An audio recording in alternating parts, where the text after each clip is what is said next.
மரணத்தை எண்ணி கலங்கிடும் விஜய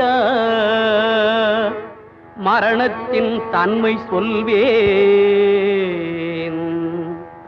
மானிடர் ஆன்மா மரணமெய்தாது மறுபடி பிறந்திருக்கும். மேனியை கொல்வாய் மேனியை கொல்வாய் வீரத்தில் அதுவும் ஒன்று. நீ விட்டு விட்டாலும் அவர்களில் மேனி வென்றுதான் தீரும் போர் நாள்.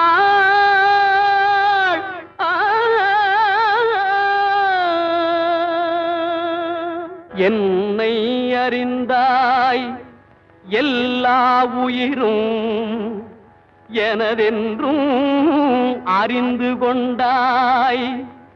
கண்ணன் மனது கல் மனதென்றோ